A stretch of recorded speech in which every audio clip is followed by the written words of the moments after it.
C'est un phénomène qui prend une ampleur inquiétante. Plus de 11% des élèves, disiez-vous tout à l'heure, seraient victimes de ce harcèlement. On a Oui. d'autres chiffres assez significatifs. Selon les estimations, entre 700 000 et 1 million d'élèves seraient victimes de harcèlement. Alors un harcèlement qui peut prendre différentes formes, ça peut être des bagarres, des insultes, des coups, mais aussi des incitations à jouer à des jeux dangereux comme le jeu du foulard. Il peut y avoir des jeux, enfin des jeux entre guillemets, des jeux à connotation sexuelle, c'est-à-dire par exemple on va regarder le petit copain dans les toilettes ou on le pousse à se déshabiller. Et puis ce qu'il y a aussi de très inquiétant, c'est qu'à partir de, vous savez, de la 6e, 5e, pratiquement tous les élèves ont un téléphone portable et un ordinateur où y ont accès. Et là, le harcèlement se transforme en cyberharcèlement et les insultes se poursuivent par texto. Il peut y avoir un véritable lynchage sur les réseaux sociaux. Enfin bref, un phénomène qui se constitue de violences répétées qui ont bien évidemment un impact sur la santé de ces enfants et de ces adolescents. Alors, qui sont-ils, ces enfants et Oui, est-ce qu'il adolescents y a un harcelés? Ou est-ce profil, qu'ils non? ont, voilà, est-ce qu'il y a un profil? Et puis, quel est l'impact sur leur santé de ces violences répétées? Réponse avec un psychiatre pour enfants et adolescents, avec une psychanalyste et avec aussi la complicité de Patrick Bruel, vous allez le voir, qui a consacré une chanson à ce phénomène, vous l'avez dit, très inquiétant.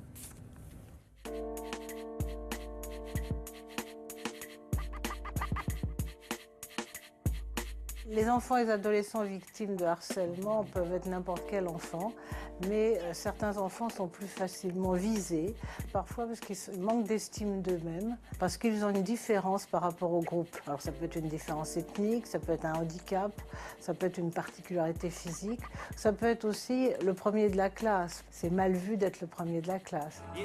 Et on les croise à l'appel, les voyous virtuels, les petits ont 13 piges, veulent déjà être sensuels, les murs n'ont plus d'oreilles. Ce qu'on a observé ces dernières années, c'est que le harcèlement en milieu scolaire se prolonge sur les réseaux sociaux et finalement la victime n'est à l'abri nulle part. Et la victime autrefois manquait l'école pour plus voir ses agresseurs. Maintenant, même dans sa chambre, la victime est sous le feu des harceleurs. Donc les conséquences sont terribles, hein, parce que ça crée des troubles anxieux terribles. L'enfant ou l'adolescent a peur, tout le temps peur, et puis ça crée malheureusement des conduites suicidaires. On cherche sa place dans le vent, mais ce ne sont que des mots d'enfants. Un certain nombre de jeunes passent à l'acte pour échapper à ce harcèlement. Il y a beaucoup de signes qui doivent alerter, notamment un changement de comportement de l'enfant. Un enfant qui va devenir agressif, qui va se renfermer, qui allait facilement ou plutôt facilement à l'école et qui systématiquement refuse de partir le matin. Un enfant dont les notes chutent brutalement, un enfant qui va souvent à l'infirmerie, qui a des maux de tête, qui a mal au ventre ou qui a des troubles du sommeil. Tous ces signes sont des signes de mal-être, de stress, d'anxiété et il faut aller voir derrière. Allez voir un psy. Ça, c'est très important parce que très souvent, le psy va pouvoir mettre des mots sur ce qui se passe. Et quand il va reconnaître le harcèlement, c'est un soulagement pour l'enfant et pour ses parents. C'est le début et la possibilité de s'en sortir. Qu'est-ce qui se passe? Rien. Bah non, pas rien. Autant de larmes sur ta feuille que sur tes joues. Y a un problème? Non, ça va. Mais aussi, il est très intéressant de leur proposer des thérapies en groupe, à la fois pour qu'ils puissent partager leur souffrance avec d'autres jeunes, et aussi pour apprendre ce qu'on appelle les techniques d'affirmation de soi, pour savoir comment se comporter vis-à-vis du groupe, pour ne pas être de nouveau victime. Combien se sont tués aujourd'hui? Combien seront-ils encore?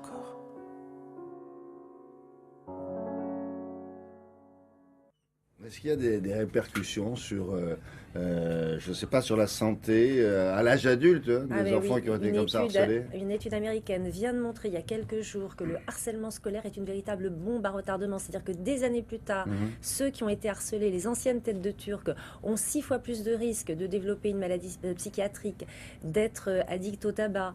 Ils ont 2 fois plus de risques, par exemple, d'être obèses, dépressifs, et il y a un risque accru de tentative de suicide. Donc chez ces ex-souffres-douleurs qui n'ont pas justement été prises en charge, hein, d'où l'importance d'une prise en charge. Donc pour en savoir plus sur ces thèmes, je vous conseille quelques livres. Harcelé, harceleur d'Hélène Molière aux éditions Jean-Claude Lattès, Emmanuel Piquet, Te laisse pas faire chez Payot, et puis un témoignage d'une élève qui a connu le harcèlement, Noémie Grand, de la rage dans mon cartable chez Hachette Témoignage. Puis tout au long de la journée, vous l'avez dit, énormément d'émissions consacrées au harcèlement scolaire. Et on peut aussi retrouver sur Télématin toutes les informations, si vous voulez aller sur Twitter, sur une plateforme créée spécialement pour recueillir vos témoignages, donc une plateforme créée par France 2. Merci beaucoup. Et puis ce soir, le point d'orgue, c'est le documentaire Infrarouge, 22h25. Merci beaucoup dans l'actualité automobile maintenant avec